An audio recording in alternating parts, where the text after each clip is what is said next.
Hola, esta es una exposición acerca del cáncer de mama y las bases genéticas. Estos son los integrantes del grupo y este es el índice de los conceptos que vamos a tocar en esta exposición. El concepto de cáncer de mama es básicamente una neoplasia muy prevalente a nivel mundial y es caracterizado pues, por el descontrolado crecimiento de células anormales en la glándula mamaria y normalmente se ha reportado de 5 a 10% de estos casos son de origen hereditario. Y los componentes principales de este origen son los genes BRCA. BRCA1 y BRCA2 son los genes de susceptibilidad más importante que tocaremos más a fondo conforme vayamos avanzando a la exposición. Básicamente, para que vayamos entrando en contexto, estos genes BRCA son genes supresores de tumores y van a actuar como unos frenos que van a reparar este ADN y prevenir el cáncer. Y una mutación en estos genes provoca justamente esta capacidad de mostrar un crecimiento anormal y obviamente cáncer. Acá tenemos un cuadro resumen de otros genes, sin embargo, pues consideramos que los BRCA1, BRCA2 y P53 son los principales. Continuando con lo que comentó mi compañero, voy a mencionar acerca de la epidemiología en el Perú. Como sabemos, según el Centro Nacional de Epidemiología, Prevención y Control de Enfermedades del MINSA, menciona que para el 2025 se esperan más de 80.000 nuevos casos de cáncer en el país. Como sabemos, el cáncer de mama es el más común en mujeres y la mortalidad podría aumentar un 30% respecto a años anteriores.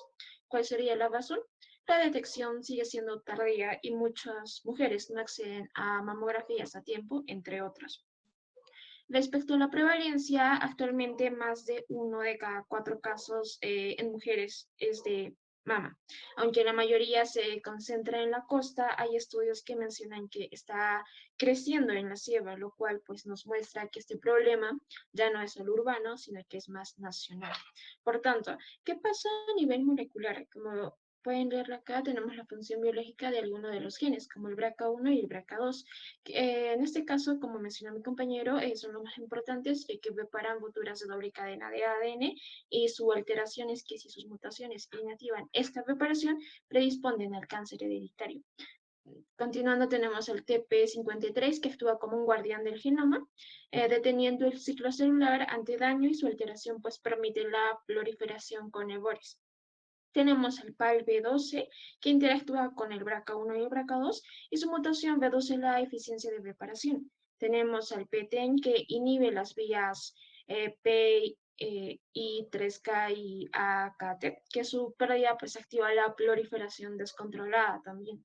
Y a su vez tenemos el PIK3CA que regula el crecimiento celular. Sus mutaciones generan resistencia a terapia hormonal. El HER2, que cuando está sobreexpresado activa señales de crecimiento agresivo, el CHEK2 y el ATM, que detectan daño en el ADN, sus mutaciones aumentan la susceptibilidad tumoral, el SB1, que regula la proliferación de tumores luminales, y sus mutaciones pues generan resistencia endocrina. El CDH1 mantiene la adhesión celular y su pérdida causa desorganización tisular, típica en el carcinoma lobular. Y por último, el GATA3, que regula la diferenciación celular y sus alteraciones afectan el programa luminal y la respuesta hormonal. Así pues, podemos dar que es necesario los genes. A continuación, mi compañero.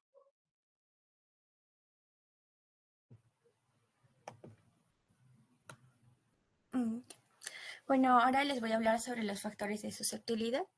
El cáncer de mama puede ser esporádico o también tener una base hereditaria. En el caso de de que tenga una base hereditaria, pues este representa del 5 al 10% de todos los casos. La susceptibilidad genética.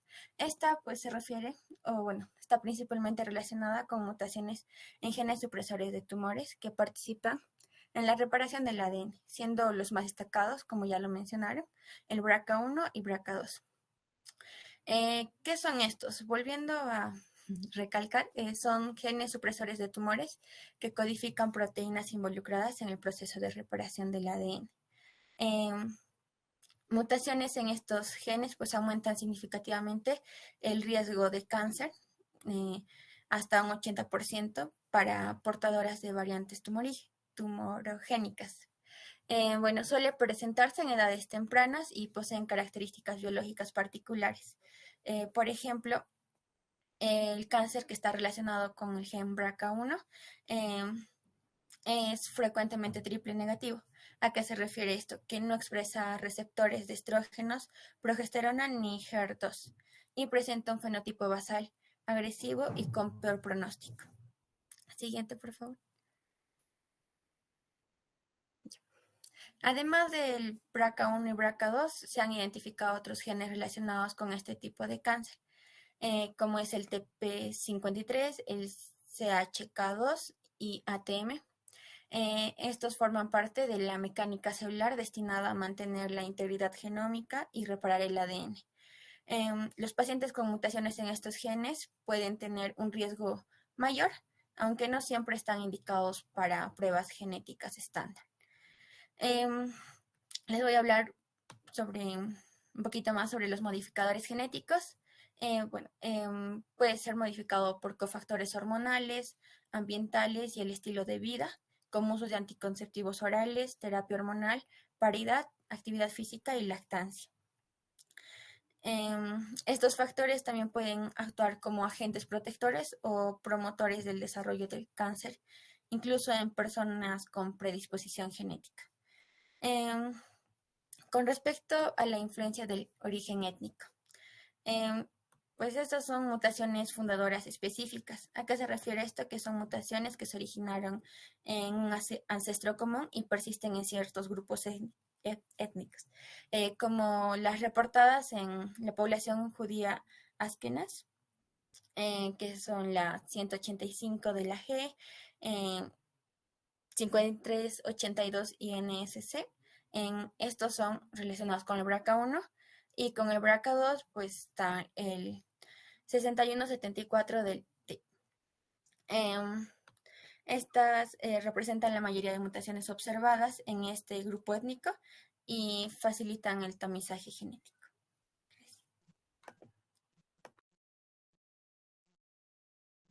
Bien, continuando con las aplicaciones de la farmacogenética y las terapias personalizadas.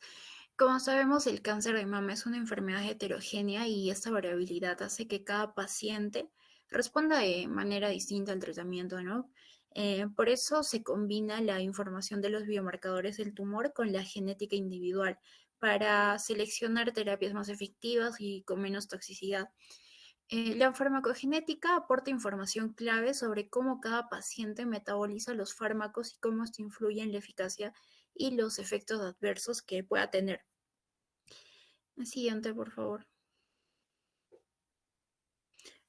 Bueno, biomarcadores claves. Entre los más importantes están los receptores hormonales, ER y PR, que permiten identificar los subtipos luminal A y B y determinar si la paciente responderá a terapias endocrinas como tamoxifeno o inhibidores de la aromatasa. Además, también las mutaciones en el BRCA1 y BRCA2 indican defectos en la reparación del ADN y permiten emplear inhibidores PARP, que son especialmente útiles en cáncer triple negativo y en enfermedad metastásica. Por otro lado, otro marcador fundamental es el HER2, el cual su sobreexpresión permite utilizar terapias dirigidas como trastuzumab, pertuzumab y TDM1, los cuales han mejorado significativamente la evolución de este subtipo. Siguiente, por favor. Bueno, la farmacogenética aporta a aplicaciones directas en la práctica clínica. El gen CYP2D6 determina la conversión del tamoxifeno en su metabolito activo, por lo que las pacientes metabolizadoras pobres pueden tener una menor respuesta al tratamiento hormonal. Variantes como en DPYD y TPMT permiten anticipar toxicidades severas frente a ciertos quimioterápicos, lo que posibilita ajustar la dosis de forma preventiva. Bien, asimismo, los paneles genómicos como Oncotype y MammaPrint evalúan la expresión de múltiples genes del tumor para estimar el riesgo de recurrencia y definir si la paciente realmente se beneficiará de la quimioterapia, ¿no? Evitando tratamientos innecesarios. Bueno, en conjunto, estos avances permiten una selección más precisa de terapias y reducen la toxicidad, mejorando la toma de decisiones clínicas y fortaleciendo el enfoque de medicina personalizada en el cáncer de mama.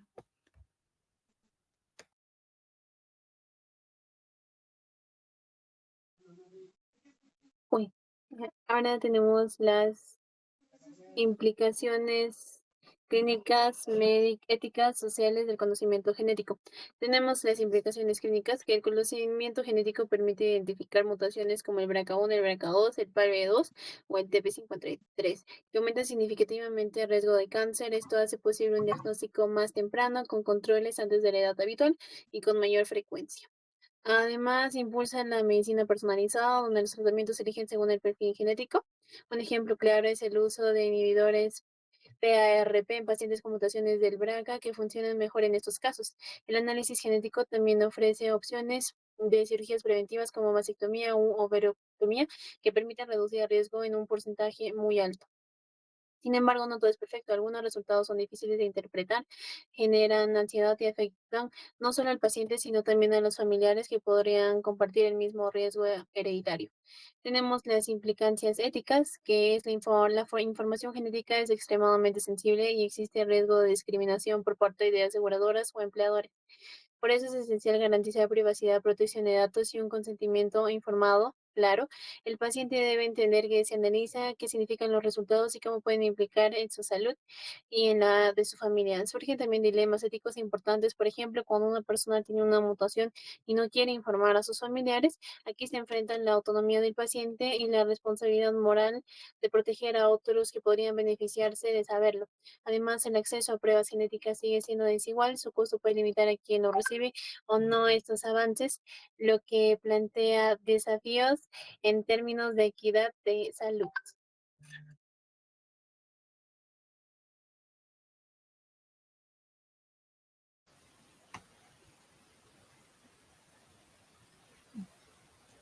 En cuanto a las implicaciones sociales, existe cierta estigmación y discriminación debido a riesgo de exclusión social, laboral y dificultades en caso de los seguros para los portadores de estas mutaciones.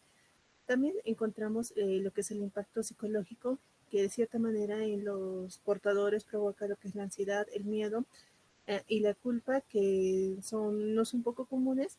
No, y esto requiere un apoyo emocional y un asesoramiento especializado para tanto seguirlo durante su tratamiento o antes de realizar el tratamiento. En cuanto a los cambios en la dinámica familiar, se debe tomar unas decisiones colectivas y tiene que estar muy presente la comunicación en cuanto a los riesgos que se puede presentar y la reorganización de roles dentro de la familia. En la salud pública surge una gran educación respecto a estos temas. Debe haber una mayor política de tamizaje para poder identificar con más seguridad y más rápido los portadores debido a su riesgo, y una integración equitativa de pruebas en el sistema de salud para que estos no sean tan caros y puedan ser accesibles hacia los portadores. En cuanto a la perspectiva cultural, siempre varía dependiendo de las creencias o al lugar donde se encuentre, por lo cual la comunicación se debe adaptar de acuerdo a cada contexto cultural del portador.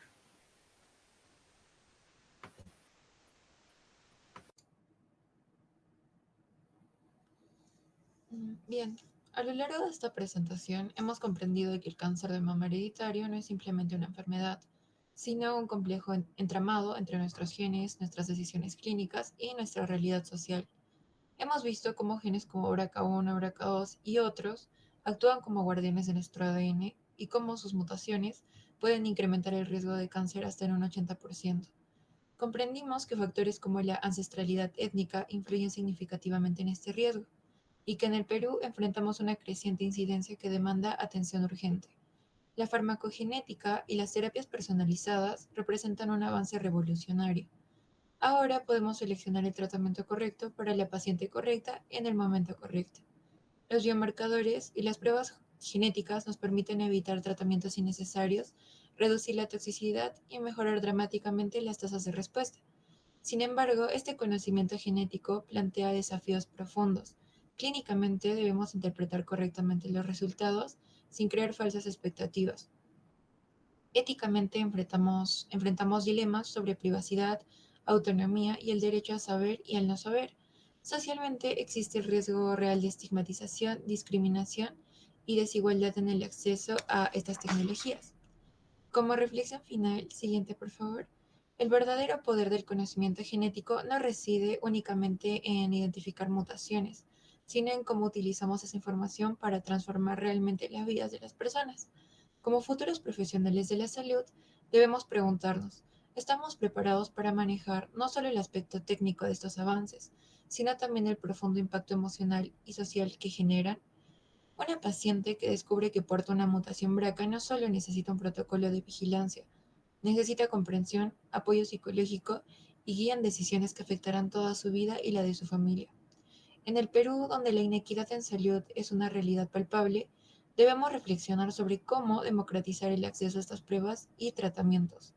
La medicina personalizada no puede convertirse en un privilegio de unos pocos, sino en un derecho accesible para todas las mujeres peruanas, independientemente de su ubicación geográfica o nivel socioeconómico. Finalmente, el cáncer de mama hereditario nos enseña una lección fundamental. Somos más que la suma de nuestros genes. Somos individuos con historias, familias, temores y esperanzas. Y es nuestra responsabilidad como comunidad científica y médica asegurar que cada avance tecnológico vaya acompañado de humanidad, ética y equidad. Bueno, eso sería todo. Muchas gracias. Y bueno, también tenemos nuestras referencias. Es todo. Gracias.